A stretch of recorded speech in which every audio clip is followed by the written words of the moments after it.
Rajahmundry అరటిపళ్ల market నిత్యం లక్షల్లో వ్యాపారం జరిగే ఈ బనానా మార్కెట్పై పెద్ద నోట్ల రద్దు నిర్ణయం తీవ్ర ప్రభావాన్ని చూపిస్తోంది. కొనుగోలుదారులు పాత నోట్లనే తీసుకొస్తూ ఉండటంతో వ్యాపారులు ఇబ్బందులు ఎదుర్కొంటున్నారు. గడిచిన 2 రోజులుగా విక్రయాలు దారుణంగా పడిపోయాయని ఆవేదన వ్యక్తం చేస్తున్నారు. పాత నోట్లు తీసుకున్నా వాటిని బ్యాంకుకి వెళ్లి మార్చుకునే పరిస్థితి కనిపించడం లేదని వాపోతున్నారు. రాజమండ్రి అరటిపళ్ల మార్కెట్ నుంచి మా కరెస్పాండెంట్ హరీష్ మరింత సమాచారం అందిస్తారు. కేంద్ర ప్రభుత్వం రద్దు చేసిన 500, 1000 రూపాయల ఈ నోట్ల డినామినేషన్ నోట్ల మీద రద్దు ప్రభావం మొత్తం అన్ని వర్గాల మీద చూపెడుతుంది. ముఖ్యంగా రాజమండ్రిలో ప్రధానమైన ఈ అరటిపళ్ళు మార్కెట్ తెల్లారులేస్తే కొన్ని లక్షల రూపాయల వ్యాపారం ఈ అరటిపళ్ళు మార్కెట్ మీద జరుగుతుంది.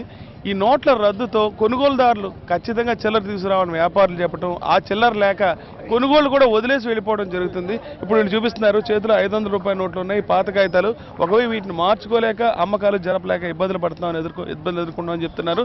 చెప్పండి, ఈ నోట్ల మార్పిడి రద్దు జరిగిన తర్వాత ఏ రకమైన సమస్యలు ఎదురవుతున్నాయి? రైతులు డబ్బు తీసుకుంటలేదండి. ప్లస్ మేము ఎక్కడన్నా ఎరువులన్నా పురుగు మందులన్నా తీసుకోవాలంటే అక్కడికి వెళ్తే మా దగ్గర 500 తీసుకుంటలేదండి. ఇక్కడ మేము 500 నోటుకి మామూలుగా గెల్ల అమ్ముకున్నా అవి ఒకవేళ మేము పట్టుకుని వెళ్ళి ఎక్కడైనా మార్చుకునే విధానం లేదండి అసలు.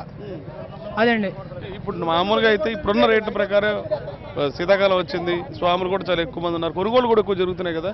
సాధారణ గెలల ధరలు ఎంత ఉన్నాయి? చిల్లర కోసం ఎక్కువ నోట్లు మీ దగ్గర తీసుకొస్తారు. గెల 300-350 రూపాయలు అమ్ముతుందండి గెల. అవునండి, 500 రూపాయలు అట్టుకొచ్చి చిల్లరమ్మంటున్నారండి. ఇవ్వకపోతే మా గెల్ల ఇక్కడ ఆగిపోతాయండి. ఇవి ముగ్గుపోయి పాడైపోతాయండి. ఇది పచ్చిసరికి అండి, ఆగిది కాదండి, ముగ్గుపోయి పాడైపోతాయండి. మేము దాని గురించి తప్పక మా దగ్గర ఉన్న చిల్లరకు ఉంచాం గొప్ప అలాగా అమ్ముతున్నామండి. అమ్మాక ఈ 500 పట్టుకెళ్ళి ఎరువులు దుకాణాలకు పట్టుకెళ్ళినా, పురుగు మందుల షాప్ కాడికి పట్టుకెళ్ళినా, ఎక్కడికి పట్టుకెళ్ళినా మా దగ్గర మారతలేదండి. ఇప్పుడు అమ్మిందే 4 రోజులు అమ్మవలసి వస్తుందండి. ఇది 100 కాయింది 500 కాయింది ఎత్తున్నారు. 500 కాయింది ఇచ్చి 100 రూపాయలు కొన్నవాడు కూడా 500 కాయింది ఇవ్వమంటే సిల్లర్ అంటే ఎక్కడ ఇస్తామండి? ప్రతిదానికి కూడా 1000 కాయింది ఎత్తున్నారు, 500 కాయింది ఎత్తున్నాడు. ఇవ్వకపోతేనేమో అందరూ మారుతున్నారు కదా అంటున్నారు. ఎవరు మారుతున్నారు? ఎక్కడైనా బ్యాంకులోకి వెళ్తే మాకు ఎక్కడ అవుతుందండి పనులు? బ్యాంకులోకి వెళ్తుంటేనేమో అలా పనులు కట్టుకొని ఉండవలసి వస్తుంది. బ్యాంక్కి వెళ్తుంటే కూలీని సరిపోతుంది. రోజు 4,000 ఇస్తారంటండి. రోజు 4,000 ఎప్పుడు అవుతాయండి? బాగానే ఉందండి. రద్దు చేయకముందు ట్రాఫిక్ లేదండి. రద్దు చేయకతో గెల్ల అయిపోయాయండి. ఇప్పుడు గెల్ల అవుతులేదండి. మాకు 100 కాయంతనే కావాలంటే అవుతులేదండి.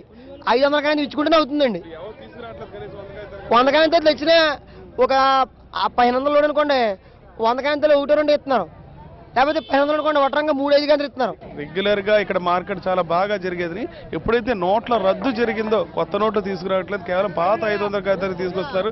వాటిని మార్పిడి చేయలేక కొనుగోలు జరగక నిలిచిపోతున్నాయని చెప్తున్నారు. గతంతో పోలిస్తే అమ్మకాలు కూడా పడిపోయాయని మార్కెట్ ఎవరైతే అమ్మకాలు జరుపుతున్నారో దూర ప్రాంతాల నుంచి వచ్చి వాళ్ళంతా చెప్తున్నారు. రాజమండ్రి అరటిపల్లి మార్కెట్ నుంచి వీడియో చేస్తున్నారు హరీష్ ఫర్ సాక్షి న్యూస్.